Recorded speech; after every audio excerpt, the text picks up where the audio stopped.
Well, the situation in Latin America, I would hate to, I'm really concerned about in general, this is not just a comment on this meeting on Latin American and U.S. relations, is that we usually take issues one by one. I mean, today it's been migration.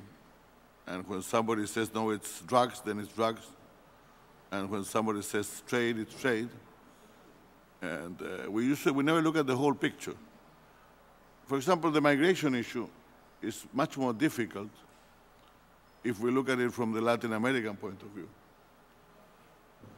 If we look at it from the Latin American point of view, just to keep the rates of employment, and unemployment that we have in the region, Latin America needs to create 5 million jobs a year. And we certainly are not doing that. So if I had to participate in the debate about migration, I would say you can expect more pressure in the next years and not less pressure, unless we deal with the real issues of job creation, of investment, of trade, of poverty, etc.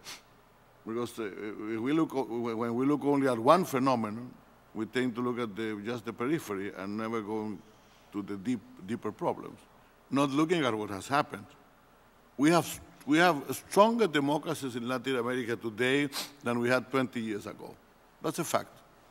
Democracy takes a long time to develop, and many of the countries that today are really democratic have been at it for centuries and have had a lot of problems to create those democracies.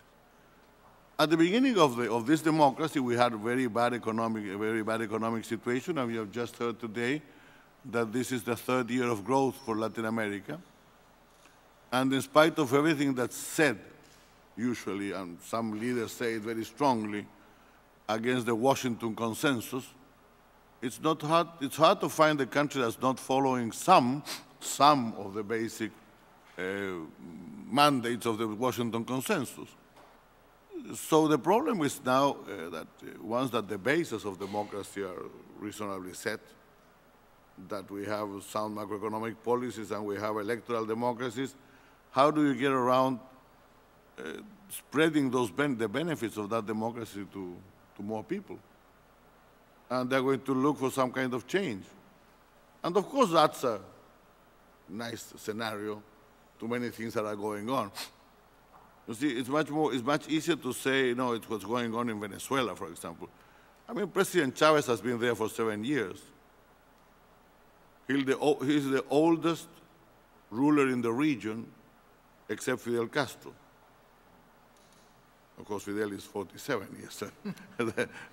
But President Chavez has been there for 7 years now.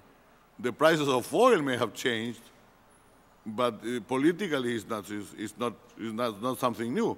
What's going on in this round of elections is that people are looking for change. And they are very much looking for change, and we're having a lot of tight races because of the fact that the economy is growing, that democracy has been there for 2 decades, but that the basic issues, the basic problems are still there and are still not being solved. Yes. Let me push you a bit, because my journalist friends always do when they call on this, and they sort of say, well, wait a minute. Yes, this is an optimistic, perhaps, reflection, but isn't it worrisome if in some countries you get leaders like Chavez and like Morales in Bolivia, and perhaps if Ollanta is elected in Peru, are we not seeing a situation where there may be a danger to democratic institutions through the rise of what you might call an authoritarian populism, even if they do stick to some aspects of the Washington consensus? Well, the dangers are there, of course, because democracy is still relatively new. So therefore, it's always relatively weak, and problems can always arise. But then, if you take, for example, President Morales in Bolivia, that had to happen sooner or later. Everybody agrees on that. I mean, you cannot have a democratic country for so many years with 2/3 of the population excluded from really excluded from the political process. It almost happened in 52, 53. There was a revolution in Bolivia 50 years ago, and when the MNR took office, and the indigenous, the Indian population was there, was very, very strong and very politicized, but somehow they managed to muddle through. Now it's happened that what we have to do is see what we can do to help that government be successful, because if it's not successful, probably something more radical or a division of Bolivia will take place. But the problem is that that can happen when the political system is not able to respond to the basic needs of the people, because what we're talking about, and this is in the era of globalization, by the way, people see every time more how other countries live, how other people live. And I mean, everybody, I assume that everybody here, if they had a government that's, or a situation in which they are continuously poor for so many generations, would certainly not be very satisfied with democracy. It's not that people don't believe in democracy. This is very, very interesting. You have to read the polls.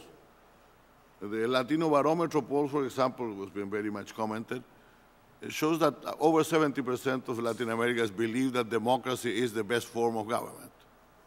But then you find a lot who say that they don't have a democracy in their country, and even some that are willing to trade some degrees of that democracy to improve their life.